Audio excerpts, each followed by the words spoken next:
Merci. Comme vous le savez, je fais 3 semaines en Europe. Avant de partir, j'étais venu dire les raisons de cette tournée-là à une personnalité qui, pour moi, compte d'abord personnellement, en tant que ma maman. Ensuite, elle est la porte-parole de notre coalition à laquelle nous appartenons, Cap Côte d'Ivoire. Et puis, elle est la présidente du MGC, un parti avec lequel le COJE partage beaucoup de valeurs et beaucoup de principes de politique. Parce que ce qu'on oublie souvent, c'est que nous rentrons en politique pour partager des valeurs, pour aussi partager des principes. Je suis revenu, il était important que je vienne de faire le point de ma tournée.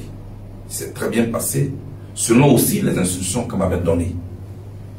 Ça s'est très bien passé. Deuxièmement, pendant que j'y étais, le MGC a organisé au stade BAE de Yopougon la fête des libertés.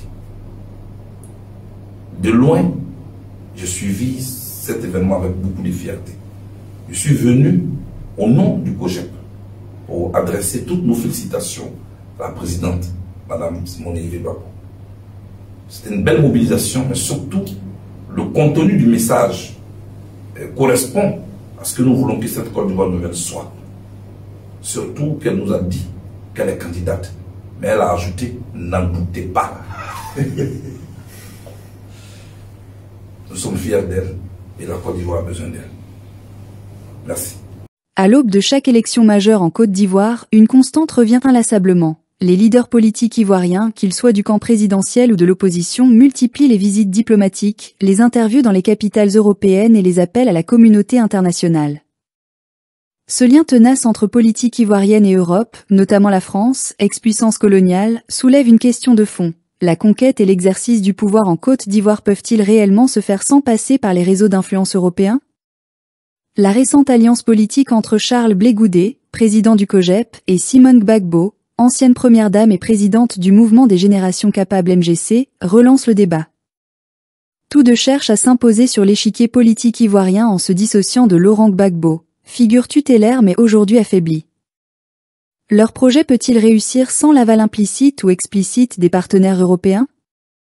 Et plus largement, la Côte d'Ivoire est-elle prête à redéfinir son rapport de dépendance historique à l'Europe dans la sphère politique? Une classe politique façonnée par l'Europe.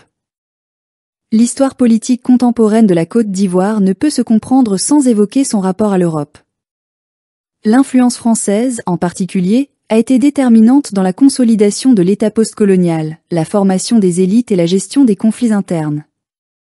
Les partis historiques du PDCI de Félix Houphouët-Boigny jusqu'au RHDP d'Alassane Ouattara ont toujours entretenu des liens organiques avec Paris. Même les opposants les plus virulents au système, comme Laurent Gbagbo dans les années 1990, ont eux-mêmes été formés dans des universités françaises, publiés dans des revues européennes, et construit leur notoriété sur des tribunes étrangères. Ce paradoxe illustre à quel point la sphère politique ivoirienne reste ancrée dans un cadre de validation internationale, souvent perçu comme un gage de légitimité auprès de la population locale.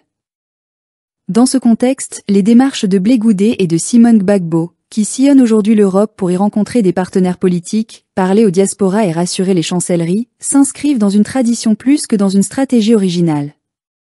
2. Une alliance en quête de légitimité nationale. L'alliance entre Blé Goudé et Simone Gbagbo est née d'un double besoin: se réinventer politiquement après des années d'exclusion ou de marginalisation, et occuper le vide laissé par l'effritement de l'aura de Laurent Gbagbo. Condamné à une peine de 20 ans en Côte d'Ivoire et affaibli par son retour peu triomphal après son acquittement par la CPI, l'ancien président n'est plus l'unique pôle de rassemblement du camp souverainiste. Blé Goudé, autrefois bras droit de Gbagbo et surnommé le général de la rue, revient sur la scène avec un discours plus modéré, prônant la réconciliation et l'apaisement. Simone Gbagbo, elle, tente de se positionner comme une matriarche politique, combinant expérience, foi chrétienne et discours de rupture. Leur alliance cherche à créer une nouvelle offre politique, plus jeune, plus dynamique et affranchie de l'ombre de Gbagbo père. Mais cette ambition, pour se transformer en capital électoral réel, nécessite des relais. Sur le terrain national, l'espace politique est déjà saturé entre le RHDP, le PDCI et le PPACI.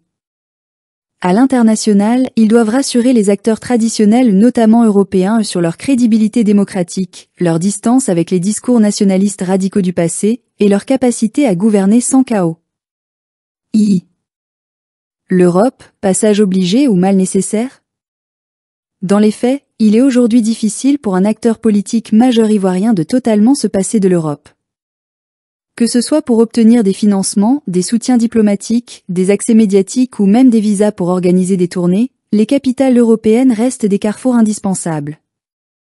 De plus, dans une Côte d'Ivoire encore sous l'influence indirecte d'intérêts économiques français Bouygues, Bolloré, Total, etc. Les relations avec Paris conservent une valeur stratégique. L'histoire récente montre que les prises de position de l'Élysée ou du Quai d'Orsay ont pesé lourd dans les équilibres internes, notamment lors de la crise post-électorale de 2010 à 2011. Cependant, cette dépendance est de plus en plus contestée, surtout par une jeunesse politisée, active sur les réseaux sociaux, et critique envers les logiques néocoloniales. Le défi pour Blé Goudé et Simone Gbagbo serait donc de réussir à articuler une stratégie hybride, se montrer crédible et rassurant à l'international, tout en construisant une base populaire souverainiste, convaincue que l'avenir de la Côte d'Ivoire doit se décider à Abidjan, non à Paris ou Bruxelles. 4. Un pari risqué mais pas impossible.